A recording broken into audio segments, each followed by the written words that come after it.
Slavu Dievam. Šodien es gribu izlasīt to, kas mums gaida nākošos laikos, pirms Jēzus Kristus atnākšanas, kam ir jānotiekās pasaulē. Tas ir rakstīts Marka evaņģēlijā 16. nodaļā. Tas ir rakstīts Marka evaņģēlijā 24. nodaļā, un tur ir rakstīts tā. Jo tad būs tādas lielas bēdas, kādas nav bijušas no pasaules iesākuma līdz šim laikam, un kādas arī vairs nebūs. Un ja šīs dienas netaptu paīsinātas, tad neviens cilvēks netaptu izglābts, bet izredzēto labad tās dienas taps paīsinātas. Tas ir viens, ka būs milzīgas bēdas. Nu, kādas bēdas būs? Un no ko viņas celsies, ka nav bijuši ne pasaules sākumā, nekad tādas nav bijuši. Bija taču plūdi, Noāsa plūdi, ja, šausmīgi un tā tālāk. Kādas bēdas tad mums var gaidīt. Un tā vēl lasu vienu vietu no Lūkas evaņģēlija, tas ir 21. nodaļā, un tie kritīs savu zobena asmeni un gūstīti taps novesti pie visām tautām par ebrejiem. Nu, tas ir noticies, kad romieši viņus okupēja. Un Jeruzāleme taps samīdīta no pagāniem, tiekams pagānu laiki būs piepildījušies. Tad mēs redzam, ka pagānu laiki jau ir piepildīti, jo viņi atgriež savā zemē, no visi nav atgriežies, protams. Un zīmes notiks pie saules, pie mēneša un pie zvaigznēm, un virs zemes ļaudīm būs bail, un virs zemes, tad zemes iedzīvotājiem ļaudīm būs bail, un tie būs pārbijušies, un jūra un ūdeņi un viļņi kauks. Vienā vietā pat teiks pacelsies jūras līmenis. Tātad mēs redzam, un tālāk vēl teiks, un cilvēki iznīks no bailēm, no bailības, gaidīdama lietas, kas nāks virs zemes, jo debes stiprumi sakustēsies.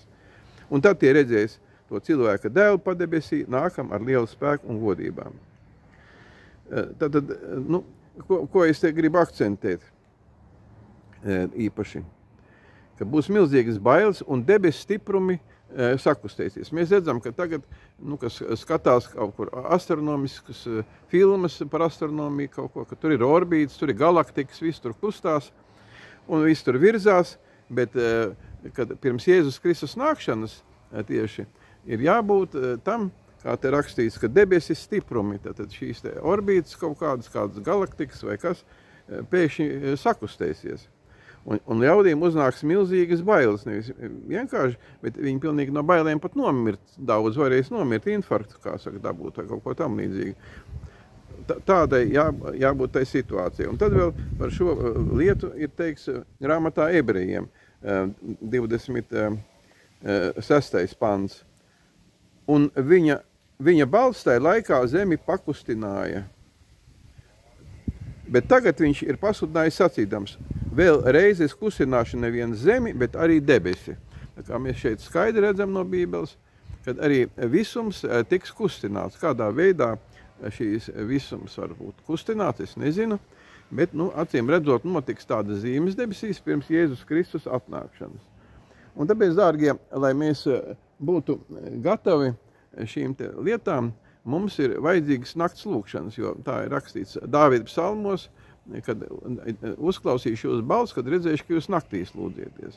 Tā kā cilvēkiem ir dažkārt jāupurē savs laiks arī naktī, kādu laiku, kādu varbūt īsu brīdi vai kādu stundu vai kā, es nezinu, bet jāprasa no Dieva gudrību un jālūdzās arī naktī, lai mēs varētu izbēgt no visām tām briesmām, kas nākotnē būs. Arī teica, ka nākotnē būs tādas briesmas uz pasaules, ka mums jau iepriekš ir jāizlūdzās no Dieva savai ģimenei, sev žēlastību. Protams, kas nav noslēdzis ar Dieva ūdens kristību un turpina grēkot, tad viņam es iesaku kopā tādu lūkšanu un attīrīšanos no dažādiem lāstiem.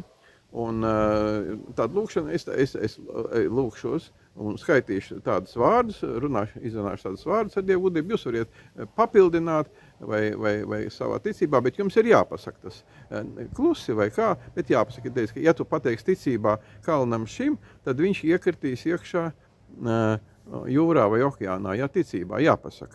Jo visi mūsu vārdi ir tādi, kad viņi, materializējās.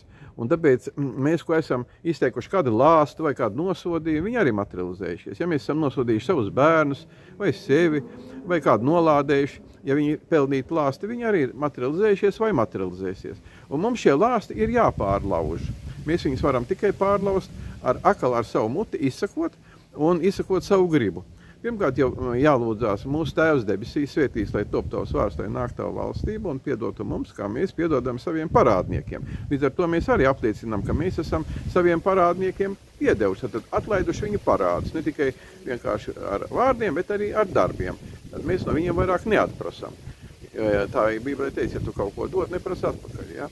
Un, tā ir viņa problēma, ja viņi neatdod, bet mūsu problēma var būt tad, kad mēs viņiem nepiedodam. Un šī gadījumā ir vēl tādi daudzi grēki, ko cilvēki pastrādā, kad viņi nav brīvi no Sātana. Ir teicis, ka Sātans staigāms apkārt kā rūcoši. Es atvainoju, šeit vējš stipri pūš. Kā rūcoši lauva. Un grib kādu aprīt. Un daudz ir aprīt uz pašreizējo momentu. Kā viņi ir aprīt? Ka viņi ir narkomāni, narkotikās dzīvo alkoholismā, kad viņi dzīvo maucībā. Viņi nav reģistrēti un dzīvo maucībā visādās neķītrās seksuālās izvirtībās, visādās neatļautās seksuālās lietās. Tāpat tur Bībelē ir minēts homoseksuālisms, lesbietība. Te visi šie cilvēki, tur teiks, ir zem lāsta. Un viņi nav brīvi. Ka mums Bībelē Dievs atļauj katram, lai ir viena sieva un lai laulības gulti ir neaptraipīta. Tāpēc mēs tagad lūksimies tādā veidā. Debes Tēvs, es tev izsūdzu visus savus grēkus, izsūdzēšu pēc šīs lūkšanas, visus savus grēkus un nožēlošu viņus tā, ka es viņus vairāk nedarīšu, un lai tu esi svētīts, debes Tēvs, lai tu man palīdzi manai ģimenei, manai sirdī domām, atbrīvot no visiem Sātana uzmācīgām domām un iegribām, kas jau šeit tik pieminētas, un atkarībām, lai viņas tiek Jēzus Kristus vārdā sagrautas, un es pasaku Jēzus Kristus vārdā. Es pieņemu Jēzu Kristu par savu kungu un glābēju, un es viņam kalpošu, un kā stāv rakstīts, kas nekristīsies, taps pazudināts, es kristīšos un lūkšu svēto garu, tāpēc, kad svētais gars ir zīmoks pestīšanai. Un kam nav svētā gara, kad piepildīsies limits, ir teicis, ka piepildīsies izglābjamos skaits vēstulē romiešiem, tad pagānu laiki beigsies. Un Amos grāmatā teica, ka jaunieši ies no okeāna līdz okeānam un nevarēs izglābties, ka ne tikai ūdens kristība paglāb, bet svētā gara zīmoks. Tāpēc lūksimies svētajā garā. Lūksim, debes Tēvs, dod man svēto garu, kā rakstīts Jūdas vēstulē, kad visvētākā lūkšana ir svētajā garā. Tas ir svešās mēlēs. Un tāpēc debes Tēvs dod man svēto garu, ja es viņu neesmu lūdzis, neesmu par to zinājis. Kristī man ar svēto garu, dod man nokristīsties un dod man atbrīvoties no grēkiem, no visādām izvērtīgām un nelietīgām domām, lai es neskatos nekādas šausmu filmas vai arī sliktas filmas, izvērtīgas filmas vai nenodara citiem cilvēkiem postu, bet es atsakos no visiem lāstiem, ko esmu kādreiz izteicis uz seviem, saviem bērniem, Jēzus Kristus vārdā, lai viņi nepiepildās vai uz valdītājiem, vai uz valdniekiem, uz citiem cilvēkiem, ko esmu lādējis, lai visi cilvēki ir svētīti un brīvi no visādām seksuālām izvirtībām, visādām atkarībām Jēzus Kristus vārdā. Un esi tu, kas skatās tagad brīvs, lai Sātans atkāpjās no tevīm Jēzus Kristus vārdā. Un lai visas slimības, kas tev nomoka, tiek izdzītas ārā Jēzus Kristus vārdā, lai viņas nenotiek, ne vēzis, nekādas seksuālas atkarības, nekādas finansu atkarības vai grēki. Mūsu kungi Jēzus Kristus vārdā es svētīju tevi un esi brīvs.